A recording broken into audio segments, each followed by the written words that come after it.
1400 سال کے بعد حضور صلی اللہ علیہ وسلم کے والد حضرت عبداللہ کی قبر کھولی گئی تو کیا نکلا؟ حضور کے والد حضرت عبداللہ کی قبر کو کھود کر ان کا جسم مبارک نکالا گیا تو یہ خبر سنتے ہی ہر کسی کے دل میں آگ لگ گئی۔ بہت سے علماء نے یہ کہا کہ عبداللہ کی لاش کو بسم اللہ الرحمن الرحیم مدینہ منورہ میں ایک دفعہ ایسا بھی وقت آیا جب بارشیں مسلسل برسیں، زمین نرم ہو گئی، پانی گلیوں میں بھر گیا اور جنت البقیع کی حدود میں پرانے حصے کمزور پڑ گئے۔ لوگوں نے دیکھا کہ کچھ قبور کناروں سے بیٹھ رہی ہیں اور مٹی بہنے لگی ہے۔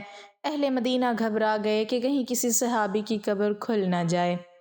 لوگ دوڑتے ہوئے علماء اور مشائخ کے پاس پہنچے تو انہوں نے حکم دیا کہ فوراً بقیع کا رخ کرو اور قبور کی حفاظت کرو، کیونکہ یہ عام قبریں نہیں تھیں بلکہ وہ لوگ وہاں آرام فرما تھے جنہوں نے رسول اللہ صلی اللہ علیہ وسلم کے ساتھ زندگی گزاری تھی۔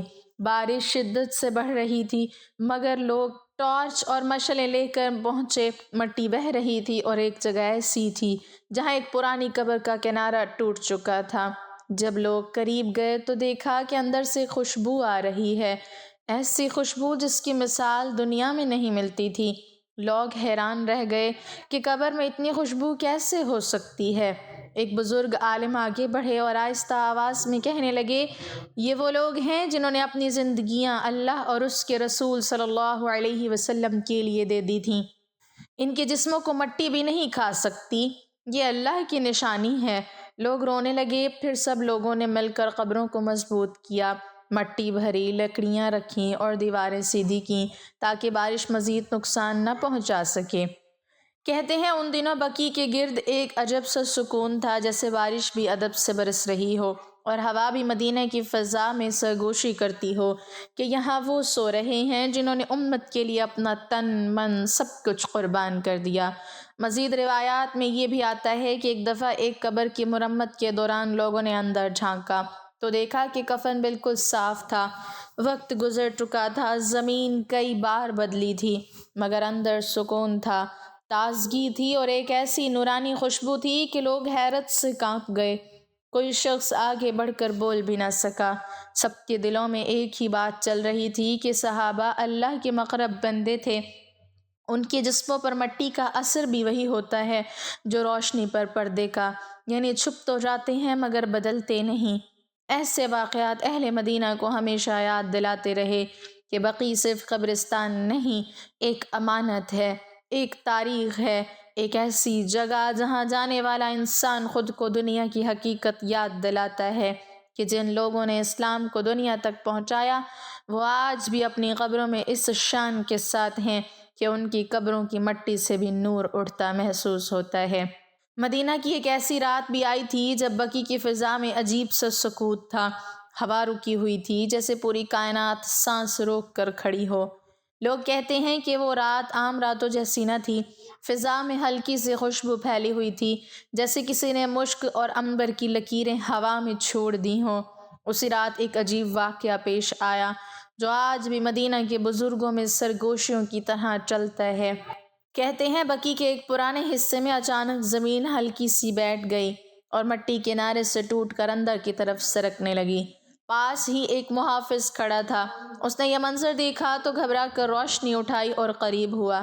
جب اس نے مٹی ہٹتے دیکھی تو اسے شدید خوف محسوس ہوا کہ کہیں کسی صحابی کی قبر کو نقصان نہ پہنچتا ہو۔ وہ دوڑتا ہوا اہم خادموں کو بولا اور چند ہی لمحوں میں علماء، مشائخ اور وہ لوگ جو راتوں کو بقیع کی خدمت کرتے تھے سب وہاں جمع ہو گئے۔ سب خاموش کھڑے تھے، صرف باریک سی ہلکی سی ہوا چل رہی تھی۔ پھر آہستہ آہستہ لوگوں نے وہ حصہ درست کرنے کی نیت سے مٹی ہٹانا شروع کی، لیکن جیسے جیسے مٹی ہٹتی گئی فضا میں خوشبو اور زیادہ بڑھتی گئی۔ ایک عالم نے کانپتی ہوئی آواز میں کہا، اس خوشبو کو پہچانتے ہو؟ یہ دنیا کی نہیں، یہ وہ خوشبو ہے جو شہداء کی قبروں سے اٹھتی ہے، جو اللہ کے نزدیک زندہ ہیں۔ ہم نے صرف ان کی راہ گزر کو چھوا ہے۔ سب کے دل لرز گئے، لوگ رک گئے، کوئی آگے بڑھ نہیں رہا تھا۔ ایک بزرگ عالم سارو قطار رو پڑے اور کہنے لگے، اے لوگو ادب کرو، یہ وہ لوگ ہیں جنہوں نے رسول اللہ صلی اللہ علیہ وسلم کے سامنے اپنی جانوں کے وعدے کیے تھے۔ یہ وہ لوگ ہیں جنہوں نے دین کو ہم تک پہنچایا ہے۔ ہم ان کی قبروں کی حفاظت کے لیے آئے ہیں، مگر یاد رکھو قبروں کی حفاظت ہم نہیں کرتے، اللہ کرتا ہے۔ پھر کچھ اور مٹی ہٹائی گئی تو محافظ نے حیرت سے دیکھا کہ اندر کفن کا ایک گوشہ نظر آیا، مگر وہ یوں لگ رہا تھا جیسے ابھی ابھی لپیٹا گیا ہو۔ نہ بوسیدہ تھا، نہ پرانا، نہ مٹی سے بھرا، وہ زندہ خوشبو دے رہا تھا۔ لوگ لرز اٹھے، سب نے فوراً کہا بس آگے نہیں ہاتھ لگانا، یہ اللہ کی نشانی ہے، ہم صرف حفاظت کے لیے آئے ہیں، کھولنے کے لیے نہیں۔ ہم نے قبروں کو چھو کر نہیں، ادب سے باہر سے مضبوط کرنا ہے۔ وہیں سب نے قبر کے کنارے مضبوط کیے، مٹی برابر کی، لکڑیاں رکھی، حفاظتی دیوار سیدھی کی، مگر سب کے ہاتھ ہلکے کانپ رہے تھے، جیسے وہ کسی زندہ نورانی امانت کو چھو رہے ہوں۔ جب کام ختم ہوا، فضا پھر وہی سکوت لے آئی، مگر ایک شخص نے آسمان کی طرف دیکھا اور آہستہ سے کہا، قسم ہے مجھے آج یوں لگا جیسے زمین کے نیچے بھی دل دھڑکتے ہیں۔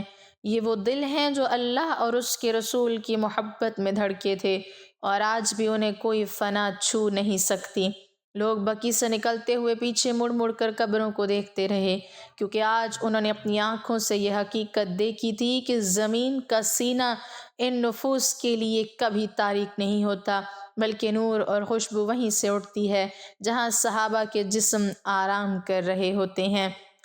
4 صحابہ کرام کی قبر کیوں کھولی گئی؟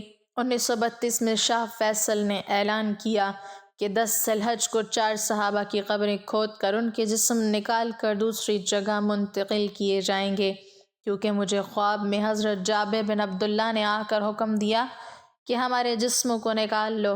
روایت کے مطابق وہ دن بغداد کی فضا میں ایک عجیب خاموشی لے کر طلوع ہوا تھا۔ لوگ جانتے تھے کہ آج 2 عظیم صحابہ رسول کی قبر کھولی جائیں گی، مگر کوئی یہ نہیں جانتا تھا کہ اندر کیا منظر ہوگا۔ بادشاہ فیصل کئی راتوں سے سو نہیں پا رہا تھا، وہ بار بار چونک کر اٹھ جاتا، کیونکہ خواب میں حضرت حذیفہ الیمانی اور حضرت جابر بن عبداللہ انصاری رضی اللہ تعالی عنہما آ کر نرم مگر بے حد درد بھرے لہجے میں فرماتے کہ ہمارے قبروں میں پانی آ گیا ہے، نمی بڑھ رہی ہے، ہمیں یہاں سے نکال لو، ہمارے جسموں کو تکلیف پہنچ رہی ہے۔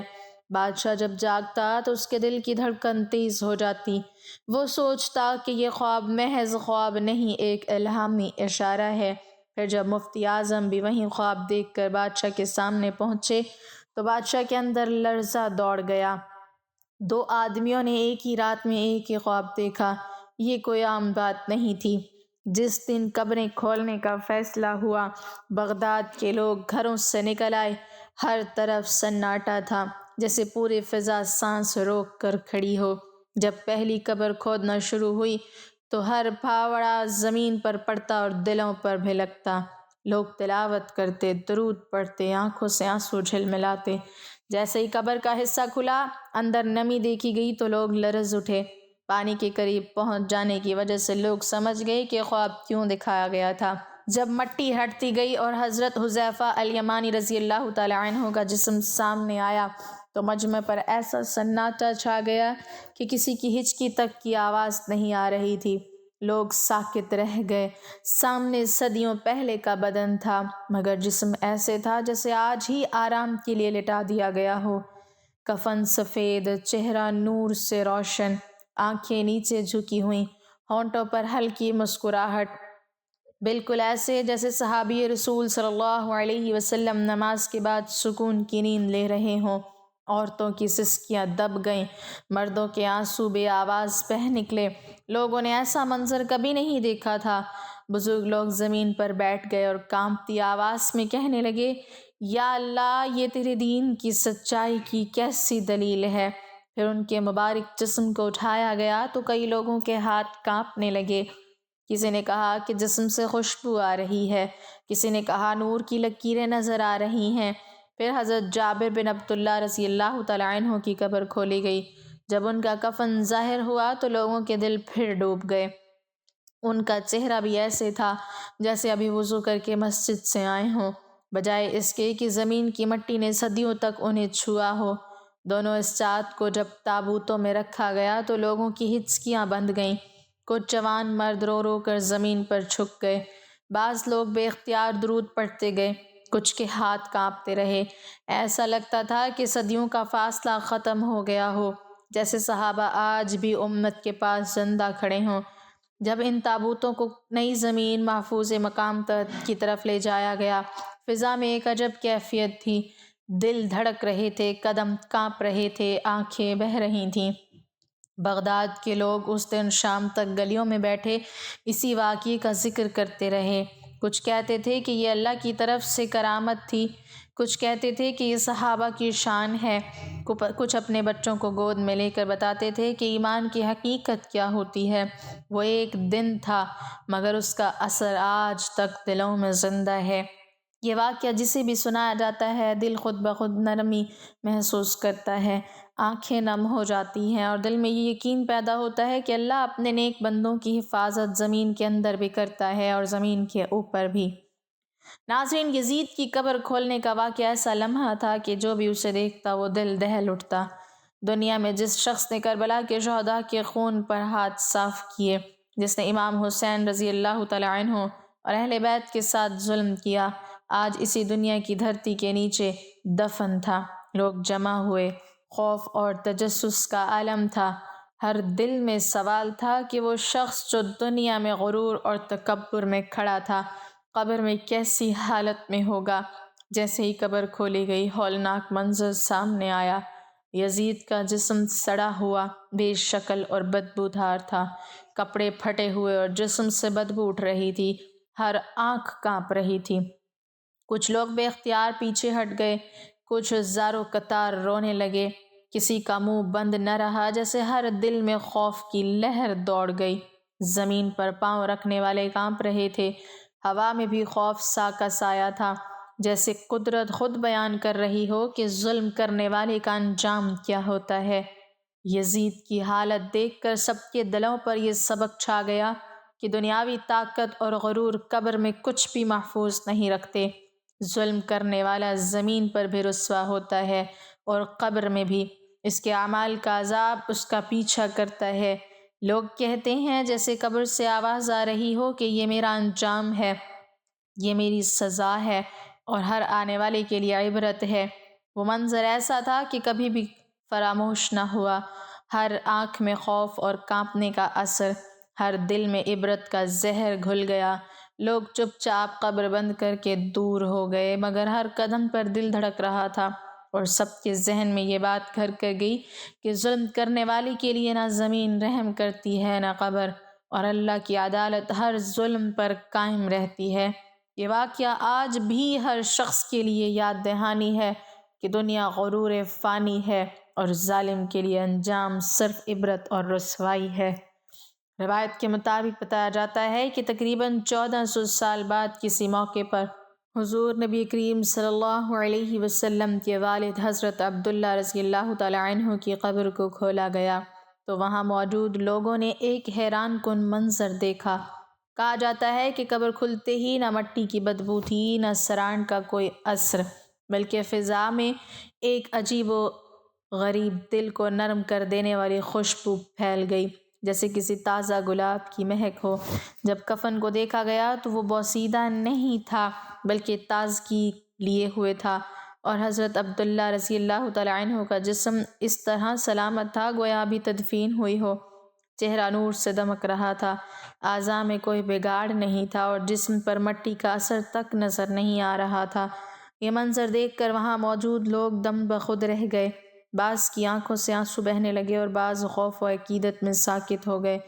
روایت میں یہ بھی کہا جاتا ہے کہ اس لمحے دلوں پر ایک رعب اور روحانی کیفیت طاری ہو گئی، جیسے اللہ تعالیٰ نے اپنے محبوب نبی صلی اللہ علیہ وسلم کے والد کو خاص حفاظت اور عزت عطا فرما رکھی ہو۔